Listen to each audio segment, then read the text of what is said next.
अस्सलाम वालेकुम जी, कैसे हैं आप सब। उम्मीद करता हूँ सब खैर ऑफियत से ठीक ठाक होंगे। आज की वीडियो में हम बात करने वाले हैं जापान की अपॉइंटमेंट कैसे मिलेगी, एजेंट से कैसे जान छुड़ाएं अपनी और खुद अपॉइंटमेंट बुक करें। वो सारे राज बताऊंगा आपको जो एजेंट यूज़ करते हैं, ठीक है। और उसके बाद आपने अपनी जो फाइल है उसकी प्रिपरेशन कैसे करनी है कि एम्बेसी आपको जो वीज़ा है वो ग्रांट ग्रांट कर दे। तो आज की वीडियो सारी जो है वो जापान के बारे में है। इसमें आपकी एलिजिबिलिटी लेटर आपको सर्टिफिकेट को मिला है वो भी क्लियर हो जाएगा, आपने टूरिस्ट वीज़ा अप्लाई करना है वो भी क्लियर हो जाएगा, या आप कोई अपना as a business visa apply करना चाहते हैं तो वो भी क्लियर हो जाएगा। तो सारी वीडियोस जो है आज की वीडियो में सारे जो डॉक्यूमेंट्स हैं उनके ऊपर भी बात की जाएगी और अपॉइंटमेंट के हवाले से भी बात की जाएगी। चलें, सबसे पहले जो है वो मैं आपको डॉक्यूमेंट्स का बताता हूँ, फिर एंड पे मैं आपको जो है ना वो VFS से अपॉइंटमेंट बुक करने के जो राज और सीक्रेट्स हैं वो भी शेयर करता हूँ। आई होप कि कुछ लोगों को, सभी को ना सही लेकिन उसमें से काफ़ी लोगों को ऐसी जो है वो हेल्प मिल जाएगी कि वो अपनी अपॉइंटमेंट्स जो है वो उठा सकेंगे। अच्छा जी, सबसे पहले बात की जाए टूरिस्ट वीज़ा को लेके कि जो लोग एज ए टूरिस्ट अपना जापान का वीज़ा अप्लाई करना चाहते हैं उनको कौन कौन से डॉक्यूमेंट्स चाहिए। अच्छा, सबसे पहले उनको जो है वो उनका वही वैलिड पासपोर्ट चाहिए होता है। उसके बाद उनको वाइट बैकग्राउंड के साथ 2 से 3 पिक्चर्स चाहिए होती हैं।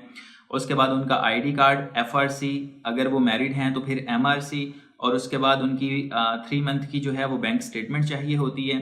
उसके बाद अगर वो जॉब या बिजनेस करते हैं, अगर पहले तो बिजनेस की बात की जाए तो NTN tax return, chamber of commerce की मेंबरशिप अगर है तो ठीक, वरना ये ज़रूरी नहीं है।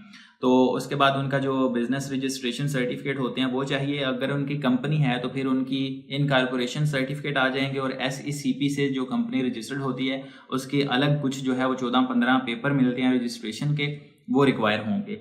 तो अगर आप जॉब करते हैं, एज ए जॉब होल्डर आप अपना जापान का टूरिस्ट वीज़ा अप्लाई करना चाहते हैं तो उस केस में आपको कंपनी की तरफ से लीव लेटर और 3 मंथ की सैलरी स्लिप्स चाहिए होंगी। बाकी वही 3 मंथ की bank statement, FRC, MRC, ID card, passport pictures और जो टैक्स रिटर्न्स वगैरह हैं वो सब के लिए सेम रहेंगी। उसके बाद अगर आप बिजनेस करते हैं और आप अपना बिजनेस वीज़ा अप्लाई करना चाहते हैं तो फिर उसके बाद आपको वहाँ से बिजनेस कंपनी का भी कोई इन्विटेशन चाहिए, और उसके बाद आपको यहाँ के अपने जो बिजनेस वगैरह के डॉक्यूमेंट्स हैं वो सभी के सभी रिक्वायर होंगे। तो आप जो है वो अपना बिजनेस वीज़ा अप्लाई कर सकते हैं। बाकी सारी चेकलिस्ट सेम है, 2 से 3 डॉक्यूमेंट्स जो हैं वो हर कैटेगरी में चेंज होते जाते हैं। अगर आप फैमिली फ्रेंड्स को विजिटिंग करने जा रहे हैं, आपकी कोई वहाँ पे फैमिली रहती है और उसको आपने विजिट करने जाना है और वो वहाँ से आपको कोई इनविटेशन भेजते हैं तो वो वहाँ से इनविटेशन जो है वो नोटराइज्ड होना चाहिए, अटेस्टेड हो। उसके बाद अगर वो आपका टोटली खर्चा उठा रहे हैं, आपको स्पॉन्सर कर रहे हैं, तो वो साथ में एक लेटर भी लगा दें। उनकी तरफ से बैंक स्टेटमेंट भी चाहिए होगी। उसके बाद उनका जो घर के वहाँ के डॉक्यूमेंट्स हैं वो उनका ID कार्ड, पासपोर्ट की कॉपी, बैंक स्टेटमेंट और वो जो स्पॉन्सर लेटर है वो, और गारंटी लेटर जो इनकी वेबसाइट के ऊपर भी दिया गया है वो, ठीक है, वो सारा फिल करके उसको अटेस्ट करवा के वो सारे डॉक्यूमेंट्स आपको भेजेंगे। और आप यहाँ से अपनी appointment visiting friends and family वाली लेके तो उस कैटेगरी में अपने डॉक्यूमेंट्स सारे लगा के तो वीज़ा अप्लाई करेंगे तो आपको भी वीज़ा जो है वो मिल जाएगा। अच्छा, उसके बाद जो लोग, जिन लोगों का एलिजिबिलिटी सर्टिफिकेट वहाँ से आता है या उनकी वहाँ से कोई कंपनी की तरफ से उनको कोई जॉब के लिए डॉक्यूमेंट्स आ जाते हैं या उनका कोई अपनी कंपनी वगैरह रजिस्टर्ड होती है तो उस पर्पज़ के लिए जाना होता है, तो वहाँ से वो एलिजिबल जो होता है सर्टिफिकेट, एलिजिबिलिटी सर्टिफिकेट जो है या लेटर उसको बोल लें, वो चाहिए होता है। और यहाँ से उनके जो बेसिक डॉक्यूमेंट्स होते हैं वो चाहिए होते हैं। लेकिन इस केस में अक्सर ऐसा होता है क्योंकि ये थोड़ा लॉन्ग टर्म होता है और डिफरेंट सिनेरियोज में होता है, तो यहाँ से जो बेसिक उनके जैसे टूरिस्ट वीज़ा के या बिजनेस वीज़ा के ऊपर जो रूल्स एप्लीकेबल होते हैं वो इस कंडीशन के ऊपर आके जो है ना वो थोड़े से रिलैक्स हो जाते हैं।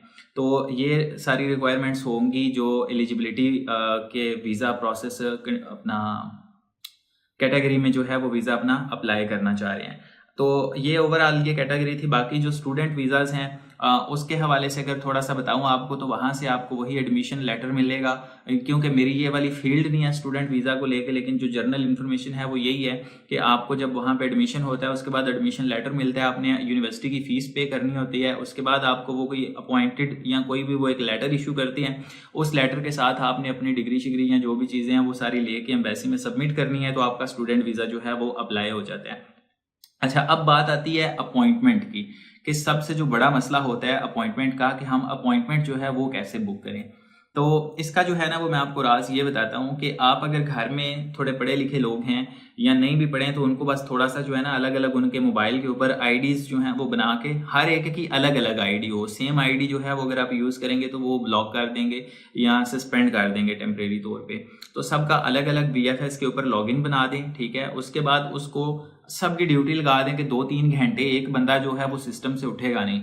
जब वो उठे उसके बाद दूसरा बैठ जाए, जब दूसरा उठे तो तीसरा बैठ जाए, या फिर पहले वाला जो है वो वापस आ जाए। अक्सर कुछ लड़कियां ऐसी होती हैं घर में फारिग बैठी रहती हैं, टिकटॉक या रील्स देखती रहेंगी, तो वो थोड़ा सा चिल करने की बजाय आप उनकी भी ड्यूटी लगा दें कि बस आपने जो है ना ये रिफ्रेश करते रहना है, पेज को चेक करना है कि अपॉइंटमेंट मिले कि ना मिले। अब ये जो एजेंट्स वगैरह होते हैं उनका भी यही सिनेरियो होता है, उनकी पूरी टीम होती है, वो 5-6 लोग मिलके काम करते हैं। एक जो है वो 2-3 घंटे एक देता है, फिर दूसरा, फिर तीसरा, फिर चौथा, इसी तरह वो हर वक्त अवेलेबल होते हैं। जैसे ही कोई स्लॉट आती है तो वो फ़ौरन से उठा लेते हैं। अच्छा, इसके लिए आपने कोई भी अगर आप बिजनेस कैटेगरी में जाएंगे ना तो वो अक्सर अवेलेबल होती है। आपने एक दफ़ा ये सारी प्रैक्टिस कर लेनी है कि अपॉइंटमेंट बुक कैसे करते हैं, ठीक है। जब आपको ये सारा आइडिया हो जाएगा कि अपॉइंटमेंट उठाते कैसे हैं तो फिर आप उस सारे प्रोसेस से जो है वो आपकी सलाम दुआ हो जाएगी।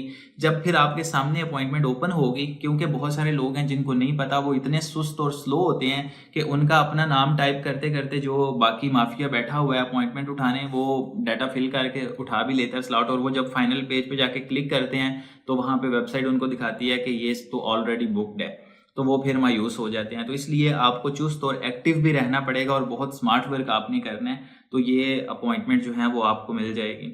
आई होप कि ये इन्फॉर्मेशन पूरे यूट्यूब पे कोई बंदे ने नहीं शेयर की होगी, तो मैंने कहा मैं आपके साथ ये शेयर करूं कि जो तरीका चल रहा है और जिस तरह से लोग इसके ऊपर वर्कआउट कर रहे हैं, तो आप होपफुली कि आपकी ये जो मुश्किल है या इसमें आपके 15, 20, 25 हज़ार या जितने की भी आपको मिलनी है ये फ्री होती है। ऑब्वियसली अगर आप किसी से बाय करेंगे तो वो अपने चार्जेस लेगा, या जो भी मार्केट रेट चल रहा होता है तो उसके अकॉर्डिंग आपको पैसे पे करके तो ये बाय करना पड़ती है।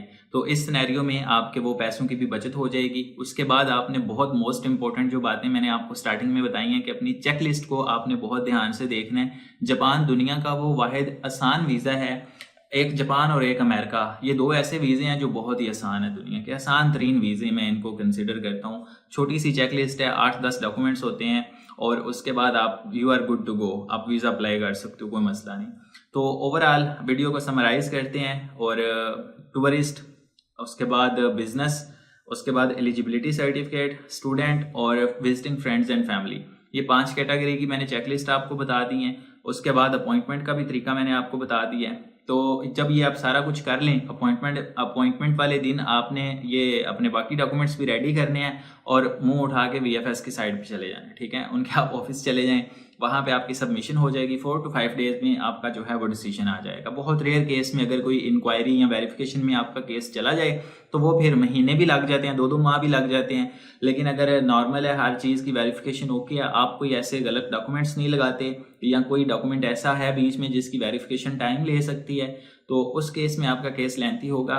वरना 1 वीक के अंदर एम्बेसी की ऑफिशियल वेबसाइट पे ये चीज़ मेंशन है कि हम जो है वो 6 डेज के अंदर अंदर डिसीजंस दे रहे हैं, और आ भी रहे हैं लोगों के, जिनके लगने हैं या नहीं लगने, विद इन अ वीक उनके पासपोर्ट उनको वापस मिल रहे हैं। तो ये खैर ओवरऑल सिनेरियो था कि जापान का वीज़ा आपने अप्लाई कैसे करना है, कौन से डॉक्यूमेंट्स चाहिए, अपॉइंटमेंट कैसे लेनी है।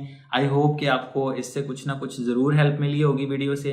अगर वीडियो से हेल्प मिली है तो लाइक, कमेंट, शेयर, सब्सक्राइब करना ना भूलिएगा। अगर आपने मेरे थ्रू अपना कोई वीज़ा प्रोसेस करवाना है किसी भी कंट्री का तो मोस्ट वेलकम, मेरा व्हाट्सएप का नंबर गिवन है, आप मुझसे कॉन्टैक्ट कर सकते हैं। और इवन दो कि आपने अगर जापान की भी अपनी फ़ाइल प्रिपेयर करवानी है तो कोई बात नहीं, आप मेरे साथ कांटेक्ट कीजिए, इंशाल्लाह हम आपकी फ़ाइल भी अच्छे से रेडी करेंगे और हम अपना 100% देंगे कि आपका वीज़ा ग्रांट हो जाए और आप जाके टोक्यो देखें, इंजॉय करें। ठीक है, चलें, दुआओं में याद रखिएगा। मिलते हैं किसी अगली वीडियो में। Till then take care, bye bye, खुदा हाफिज़।